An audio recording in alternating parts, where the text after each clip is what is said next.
अस्सलाम वालेकुम my YouTube family. उम्मीद करती हूँ आप बिल्कुल ठीक होंगे। आज मैं आपके लिए लेके आई हूँ बहुत ही डिफरेंट टॉपिक जो कि है बिजनेस से रिलेटेड। वो लोग जो घर से बैठ के अपना बिजनेस स्टार्ट करना चाहते हैं या अर्निंग करना चाहते हैं, घर से बाहर नहीं जा सकते या आपके पास बहुत कम असासे हैं जिससे कि आप अपना बिजनेस स्टार्ट करना चाहते हैं। कुछ टिप्स एंड ट्रिक्स आपके साथ शेयर करूंगी जिसके साथ आपके लिए शायद काम करना बहुत ईजी होगा।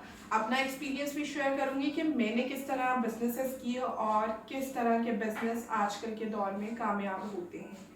सबसे पहली चीज़ ये है कि आप लोगों ने पहले अपने माइंड सेट बनाना है कि आप कर क्या सकते हैं। वो आप कुकिंग में एक्सपर्ट हैं या फिर आप किसी और चीज़ को सेल करने में एक्सपर्ट हैं। अगर तो आप एक्सपर्ट हैं तो आप अपना चूरन भी बेच सकते हैं। मतलब अगर आप किसी चीज़ को अपनी चीज़ को वैल्यू देते हैं तो आपकी चीज़ सेल होती है। आप अपनी चीज़ को खुद वैल्यू नहीं देते तो आपकी चीज़ कभी भी सेल नहीं होती है। फिर दूसरी चीज़ होती है क्वालिटी। क्वालिटी वो चीज़ होती है जिसकी वजह से आपका कस्टमर बार बार आपके पास रिपीट होता है। तीसरी चीज़ ये है कि आपकी प्रोडक्ट में इतनी जान होनी चाहिए जिसकी वजह से कि आप उसकी जो भी प्राइस डिमांड कर रहे हैं वो आपको डिमांड के मुताबिक मिले। तीसरी चीज़ है आपका बिहेवियर। आपका कस्टमर के साथ कैसा लिंक है, आप किस तरह उससे बात कर रहे हैं या फिर आप आफ्टर सर्विस कैसी दे रहे हैं। आफ्टर सर्विस सबसे इम्पॉर्टेंट होती है आपके बिजनेस के लिए। अगर आपकी आफ्टर सर्विस अच्छी नहीं है तो आपका किसी किस्म का भी बिजनेस रन नहीं हो सकता है। अगर आप एक दफ़ा अपनी XYZ कोई भी चीज़ सेल कर देते हैं, एक आपने कप केक सेल किया है या फिर कोई खाना सेल किया है, उसमें कोई भी इशू आ सकता है। वो आपका कप केक ख़राब भी हो सकता है या फिर वो खाना भी आपका ख़राब हो सकता है। उसमें अगर आप आफ्टर सर्विस प्रोवाइड करते हैं तो उससे आपके कस्टमर का बिलीफ और या फिर ट्रस्ट बहुत ज़्यादा आप पर हो जाता है, जिसकी वजह से वो हर तरह का ऑर्डर आपको देने के लिए तैयार हो जाता है। जब आप उसे आफ्टर सर्विस प्रोवाइड नहीं करते आपका बिजनेस वहीं पे स्टॉप हो जाता है। चंद पैसों के लिए हम आफ्टर सर्विस रोक देते हैं, हालांकि ये बहुत गलत चीज़ है। खाने पीने के बिजनेस में कभी भी कुछ भी हो सकता है। आपका राइडर केक लेकर जा रहा है, उससे भी डैमेज हो सकता है। कस्टमर ने डिमांड किया बहुत शार्प कलर की आपसे केक में, तो उसका टेस्ट कड़वा आ सकता है। कोई ना कोई गलती हो सकती है, आप जितने मर्जी एक्सपर्ट हैं, मगर उसमें करना ये है कि आपने उस चीज़ को रिटर्न करवा के या फिर उसके बदले में कोई चीज़ उन्हें कॉम्प्लीमेंट्री भेजनी है या उसी ऑर्डर को आपने दोबारा से बना के देना है।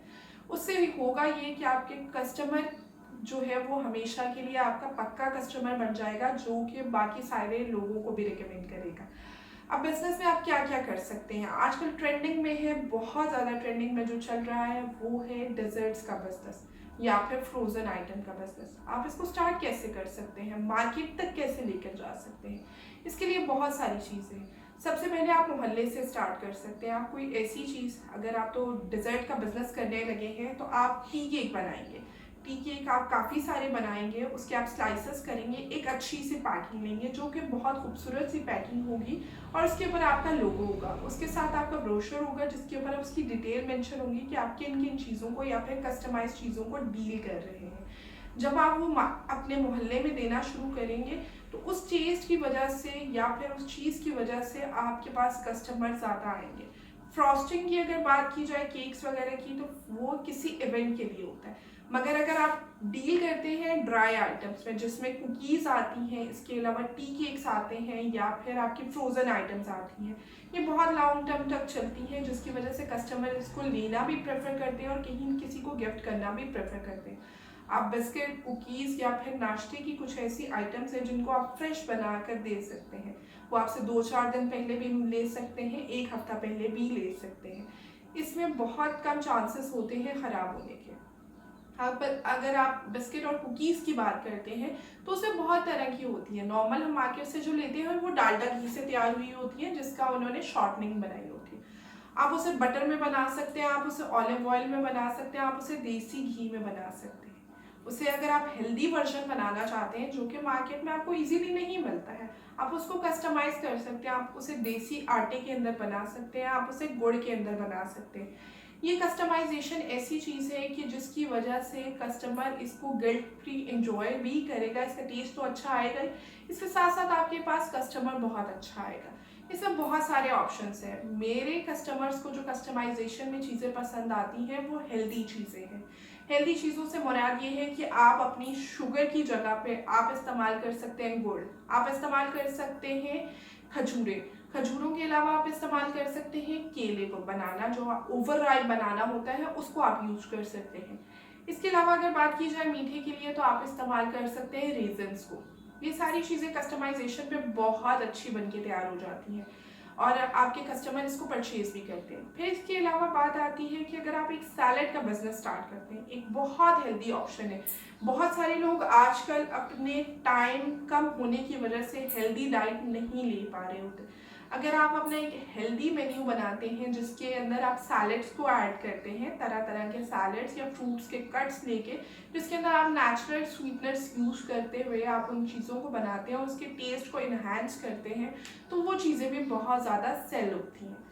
थर्ड थिंग है कि आप कोई भी चीज़ बेचना चाह रहे हैं, मतलब आप घर की बनी हुई आप किसी को भी सर्विस दे सकते हैं कि आपके घर में दावत है तो हम वो खाना आपको बना के प्रोवाइड कर सकते हैं। आया उसमें 2 किलो आप बिरयानी बना रहे हैं, 1 किलो कौरमा बना रहे हैं या कोई स्वीट डिश बना रहे हैं, ये काम आपका आपके घर से, आपकी फैमिली से और इसके साथ साथ आपके मोहल्ले से स्टार्ट होता है। आप अपने एरिया में जो भी आपकी, शुरू में आपको थोड़ी सी इन्वेस्टमेंट करनी पड़ेगी, आपको अपनी पैकिंग बनानी पड़ेगी, आपके जो लोगोज हैं वो इतने अच्छे होने चाहिए कि जो कि मार्केट आपकी बनाए, कहीं पे वो बॉक्स गिरा भी हो तो उसके ऊपर जो लोगो होगा उससे पता चलेगा कि ये फलानी बंदी है या फलानी कंपनी है जो इसको डील कर रही है। आपने अपनी कस्टमाइजेशन पे बहुत ज़्यादा फोकस करना है अपने बिजनेस के स्टार्ट ही में। बेशक आप थोड़े से स्टार्ट करें तब भी आपको ऐसा ही करना है, अपने लोगोस प्रिंट करवाने हैं, अपने बॉक्सेस प्रिंट करवाने हैं या कस्टमाइजेशन पे बहुत ज़्यादा फोकस करना है। उससे होगा क्या, जिससे कि आप लोग घर में इस्तेमाल करते हैं, किसी ने ऑर्डर किया आपसे केक और केक के साथ कुछ चीज़ें, केक का जब डब्बा वो फेंकेगा उसके ऊपर वो लोगो होगा, कहीं ना कहीं वो लोगो आहिस्ता आहिस्ता वो फैलना शुरू हो जाएगा। ये मार्केटिंग होती है। आपकी मार्केटिंग अच्छी होनी बहुत ज़्यादा ज़रूरी है किसी भी बिजनेस के लिए। अगर आप आइसक्रीम सेल करना चाहते हैं, अगर आपके घर वालों को वो आइसक्रीम पसंद आ रही है, वो 2-4 लोगों के सामने बात करेंगे। यही टेस्ट अगर आपके मोहल्ले में किसी ने किया हुआ है तो वो भी किसी के सामने जिक्र करेंगे कि फलानी बंदी घर में आइसक्रीम बनाती है या उसका टेस्ट बहुत अच्छा है, उसकी आइसक्रीम हमें बहुत पसंद है, तो लोग ऑर्डर करते हैं। आप अपने फ्रीज़र में इसको बना कर रख सकते हैं और आप किसी भी टाइम इसे सेल कर सकते हैं। फ्रोज़न आइटम में बहुत सारी चीज़ें हैं जिसके अंदर आप शामी कबाब ले सकते हैं। बच्चों के लंच बॉक्सेस के लिए माएँ बहुत ज़्यादा परेशान होती हैं कि हम उन्हें हेल्दी क्या ऐसी चीज़ दें जो कि बच्चों के लिए लंच के लिए बहुत अच्छी हो, जिसमें आप देसी आटे की रोटी इंट्रोड्यूस करवा सकते हैं। देसी आटे का पराठा बनाना बहुत आसान है, मैंने इससे पहले भी उसकी वीडियो अपलोड किए हैं। अगर आप लोग डिमांड करेंगे तो मैं दोबारा से वो आपको बनाना सिखा दूँगी। ये वो चीज़ें हैं कि टाइम कम होने की वजह से मैं नहीं बना पाती या फिर कस्टमर्स की डिमांड होती है ताज़ा रोटी की। आपको बाज़ार से जो रोटी मिल रही होती है वो इतनी हेल्दी नहीं होती और वो बार बार आप इतने इंजॉय करके नहीं खा सकते। हालांकि यहीं पे अगर आप देसी आटे की रोटी लेते हैं तो वो बहुत ज़्यादा हेल्दी होती है। इसके अलावा आप बिजनेस इस्तेमाल कर सकते हैं, चीज़ का बिजनेस कर सकते हैं, क्रीम चीज़ घर पे बना सकते हैं। क्रीम चीज़ घर पे बनाना कोई मुश्किल काम नहीं है, घर पे कॉस्ट बहुत कम आती है। आप अपने डेजर्ट्स में यूज़ कर सकते हैं या फिर जो भी डेजर्ट्स बना रहे होते हैं उन्हें भी सेल कर सकते हैं। डेजर्ट की सॉसेस आप बना के सेल कर सकते हैं। कोई भी ऐसी चीज़ जिस चीज़ में आप एक्सपर्ट हैं आप उसे सेल कर सकते हैं। आप सिर्फ सेवरी की आइटम्स ले लें जिसके अंदर दही भल्ले, चना चाट या गोलगप्पे वगैरह होते हैं, अगर आप उस चीज़ को भी डील करें तो वो चीज़ भी बहुत अच्छी है। नाश्ते में पराठे आलू के या फिर ऐसी चीज़ें, इन चीज़ों से भी आप स्टार्ट कर सकते हैं। मगर स्टार्ट करने का सबसे पहले ये कि आपको इतनी इन्वेस्टमेंट चाहिए कि आप कुछ घरों में, कुछ टारगेट घर 100, 200, 150 या 50 घरों में एटलीस्ट आप वो फ्री सैंपल दें। फ्री सैंपल जब आप देंगे, जिसको टेस्ट पसंद आएगा 10 में से कोई एक ज़रूर होगा जो आपको ऑर्डर करेगा। जो वो एक आपको ऑर्डर कर रहा होगा उसके साथ साथ बाकी लोग आपको ऑर्डर कर रहे होंगे। सोशल मीडिया पे आप अपना पेज बना सकते हैं, उसे बूस्ट कर सकते हैं और वहाँ से आपके बहुत अच्छे क्लाइंट आते हैं। इसके अलावा आप टिकटॉक के ऊपर अपनी एक वीडियो बनाकर जब भी आप कोई काम करें, कोई भी ऑर्डर तैयार करें, उस टाइम पे अगर आपने वीडियो बना ली है और उसके ऊपर वॉइस ओवर करके अपनी रियल स्टोरी किसी के साथ शेयर की है कि मुझे यहाँ पे ये ऑर्डर आया था, इस ऑर्डर के साथ ये इशू था और इसको मैंने इस तरह से टैकल किया और मैंने इस कस्टमर को डिलीवर किया, या फिर आपकी ऑर्डर के साथ कोई मिसहैप भी हो सकता है, वो ऑर्डर ख़राब भी हो सकता है, आप वो स्टोरीज़ भी लोगों के साथ शेयर कर सकते हैं। जब आप ये चीज़ें लोगों के साथ शेयर करेंगे तो लोगों के साथ कनेक्टेड रहेंगे, जब कनेक्टेड रहेंगे जिसको भी ज़रूरत होगी वो आपसे ऑर्डर करेगा। जो भी आपके फूड का नेम है वो बहुत ज़्यादा डिफरेंट होना चाहिए, मार्केट में जितने भी नेम हैं उनसे हट के होना चाहिए। जैसे कि मैंने अपने चैनल का नाम जब स्टार्टिंग में रखा था तो उस तरह के बहुत सारे चैनल एग्जिस्ट करते थे, जिसकी वजह से अगर कोई भी फूड के नाम से बिजनेस मैंने स्टार्ट किया तो स्टार्टिंग में शायद मैंने नाम रखा था वर्ल्ड ऑन अ प्लेट। इस नाम के बहुत सारे ऐसे पेजेस थे जो एग्जिस्ट करते थे। जब भी कोई बंदा वर्ल्ड ऑन अ प्लेट कहीं जाके लिखता तो वहाँ पे मेरा चैनल पहले नहीं खुलता। तो उस टाइम पे मैंने सोचा था कि मैं थोड़ा सा ऐसा नाम रखूँगी जो पहले एग्जिस्ट नहीं करता। ये बहुत सिंपल सा नाम है जो कि मैंने रखा है एमदारा लाइफस्टाइल। एमदारा लाइफस्टाइल का मतलब ये है कि मैंने इसको कनेक्ट किया अपने बच्चों के नाम से। मेरी बड़ी बेटी का नाम ईमान है, दरमियान वाली बेटी का नाम दानीन है और मेरे बेटे का नाम, सबसे छोटी का नाम रायान है। इनके दो दो वर्ड्स जो थे, स्पेलिंग जो थे फर्स्ट वाले वो मैंने मैच कर दिए, EMDARA, तो ये बन गया एमदारा। और इसके साथ मैंने लाइफस्टाइल, मतलब आप इस तरह आप अपने नामों के साथ भी क्रिएट कर सकते हैं। अपना आप जो भी नाम बनाएंगे वो बहुत ज़्यादा क्रिएटिव होना चाहिए या बहुत ज़्यादा यूनिक होना चाहिए, जिसकी वजह से आपको लोग पहचानने लगे। XYZ अगर आप रखते हैं आयशाज किचन, बहुत सारे आयशाज किचन पहले से मौजूद होंगे। अगर आप नाम रखते हैं कोई ऐसा अपने नाम के साथ से ईमान किचन, बहुत सारे एग्जिस्ट करते होंगे। आपको नाम रखते हुए बहुत सारा सोचना पड़ेगा।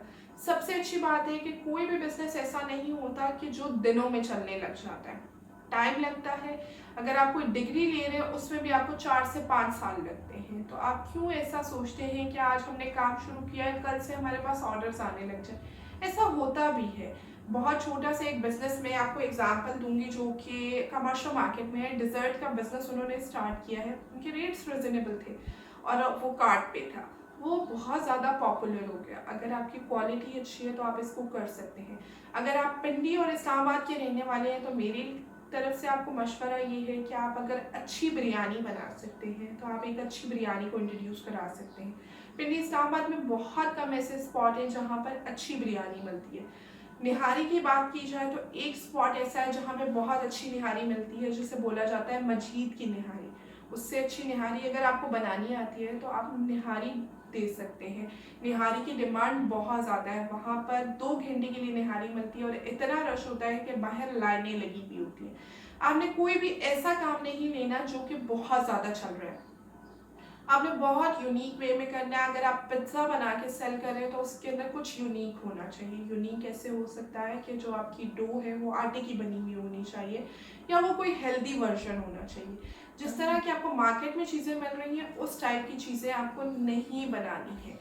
डिफरेंट होंगी जब आपकी चीज़ें बिकना स्टार्ट होंगी। और कभी भी ऐसा नहीं होता कि बिजनेस आपका फौरन से चलने लगे। अगर आप मार्केट में इन चीज़ों को लाना चाहते हैं तो आपको एक छोटे स्टॉल की ज़रूरत होगी। आपको क्या करना होगा, आप किसी भी शॉपकीपर से बात करके बाहर एक स्टॉल लगा सकते हैं। आपका स्टॉल या फिर आपकी जो वैनिटी है, जो भी आपकी चीज़ है वो बहुत ज़्यादा प्रेजेंटेबल होनी चाहिए, जो ग्लास की बनी हो, जहाँ पे हाइजीन का प्रॉपर ख्याल रखा जा रहा हो, वहाँ पे आप अपने घर से बनाकर आप वो चीज़ें सेल कर सकते हैं। आप कॉस्मेटिक्स में बात करते हैं, अगर आप लाहौर में जाते हैं, लाहौर में कुछ ऐसे डीलर्स बैठे हुए हैं जहाँ पे आपको इम्पोर्टेड कॉस्मेटिक्स बहुत अच्छे रेट्स में मिलते हैं। आप घर बैठ के वो सेल कर सकते हैं। आपको कहीं पे भी रेट्स अच्छे मिलते हैं। सर्विसेज लोगों को बहुत पसंद है। अगर आप सिलाई अच्छी कर लेते हैं तो आप सिलाई का काम स्टार्ट कर सकते हैं। कोई भी काम करना इतना मुश्किल नहीं है अगर आप करना चाहते हैं। मैं एट अ टाइम बहुत सारे काम करती हूँ। बाय प्रोफेशन देखा जाए तो मैं एक इंटीरियर डिज़ाइनर हूँ, जहाँ से मैं अपने फर्नीचर्स और इंटीरियर्स का काम करती थी, जिसमें वॉलपेपर्स लगाना, इसके अलावा फ्लोरिंग करवाना या फिर क्लॉकवाइज आप जितने भी काम देखते हैं वो सारे काम किया करती थी, वो काम करवाती थी। मगर शादी के बाद क्योंकि मैं प्रॉपर ऑफिस में बैठ नहीं सकती थी तो मैं उस तरह से काम नहीं कर पा रही थी। एज अ फ्रीलांसर आज भी मैं वो काम करती हूँ। मैं वॉलपेपर इंस्टॉलेशन करवाती हूँ, इसके अलावा फ्लोरिंग करवाती हूँ। अगर आप लोग भी कर सकते हैं तो ये काम बहुत ईजी काम है। आप इसकी लेबर की अगर सिर्फ बात की जाए, एक वॉलपेपर को लगाने की, इंस्टॉल करने की 600 से लेके 800 लेबर है। जिसके अंदर ग्लू बहुत कम आती है। एक कमरे के अगर आप वॉलपेपर लगाते हैं तो 3 से 3,500 आपकी बचत होती है सिर्फ वॉलपेपर लगाने में। अगर आपको लगाने नहीं आते तो वो भी बहुत आसान काम है, वो भी मैं वीडियो आपके साथ शेयर कर सकती हूँ जिसमें वॉलपेपर इंस्टॉल किए जाते हैं, कौन सी ग्लू इस्तेमाल की जाती है, किस तरह वॉलपेपर लगाया जाता है, बहुत आसान है। फ्लोर की अगर बात की जाए तो मेरे कमरे में ये जो फ्लोर देख रहे हैं ये हमने खुद इंस्टॉल किया हुआ है, समद बॉन्ड के साथ ये इंस्टॉल होता है और इसमें भी बहुत अच्छी लेबर है। मतलब अगर आप कोई काम करना चाहते हैं आप कर सकते हैं। उसके बाद जब मैंने ये अब काम छोड़ा तो उसके बाद मैंने बेकिंग का काम स्टार्ट किया। बेकिंग का काम मैंने अपने घर से स्टार्ट किया था। मैंने कुछ चीज़ें ऐसी थी जो कि मैं बाज़ार से ख़रीद के लाई, कुछ चीज़ें मैंने ऑनलाइन मंगाई।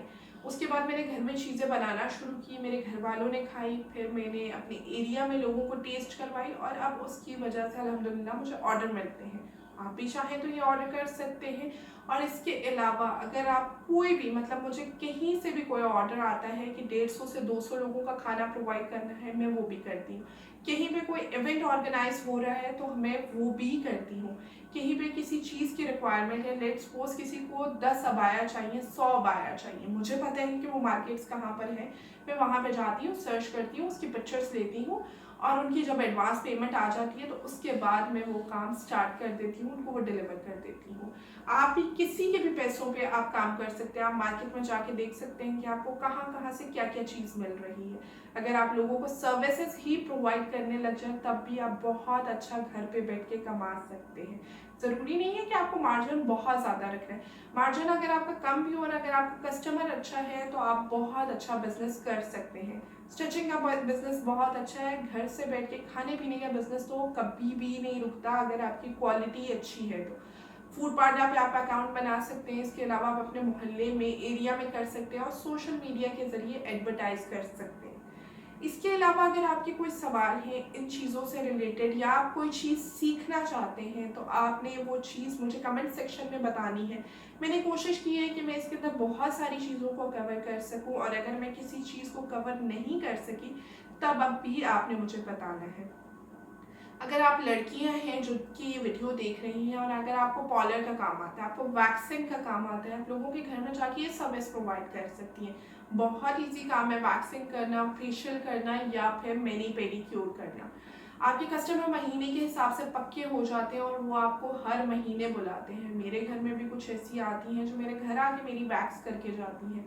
मैं ऐसे लोगों को जानती हूँ जो कि अब इतना अच्छा कमा रही हैं सिर्फ इसी काम से। मतलब काम कभी भी आपका छोटा या बड़ा नहीं होता अगर आप उसके ऊपर फोकस करते हैं तो। मैंने 1 साल पहले अपना YouTube चैनल बनाया था और आज मुझे तकरीबन 1 साल कंप्लीट होने वाला है और मैंने ये नहीं सोचा था कि मुझे इससे कितने पैसे आएंगे, कितनी देर में आएंगे, मेरा चैनल कब मोनेटाइज होगा। ये सब चीज़ें मैंने अपने माइंड में नहीं रखी थी। मैं फोकस करके इसके ऊपर वीडियोस बना रही थी और अब अल्हम्दुलिल्लाह मेरे साथ ऐसे लोग अटैच हो चुके हैं जो कि मुझे पसंद करते हैं या मुझ पर एतबार करते हैं और उन चीज़ों को देखना चाहते हैं। इस सब चीज़ों की मेरी लास्ट वीडियो के ऊपर बहुत ज़्यादा रिक्वेस्ट आई थी कि आप बताएं कि हम अपनी लोकल मार्केट के अंदर किस तरह अपना बिजनेस लेके जा सकते हैं। उम्मीद करती हूँ मेरी आज की वीडियो आपको बहुत पसंद आई होगी। अगर मेरी आज की वीडियो आपको पसंद आई है तो चैनल को सब्सक्राइब करना मत भूलिएगा, बेल आइकन के बटन को प्रेस कर लीजिएगा ताकि आने वाली न्यू वीडियोज़ की अपडेट्स आपको मिलती रहे। इसके अलावा आप अगर कुछ सीखना चाहते हैं तो कमेंट सेक्शन में ज़रूर बताइएगा। Thank you so much. अल्लाह हाफ़िज़।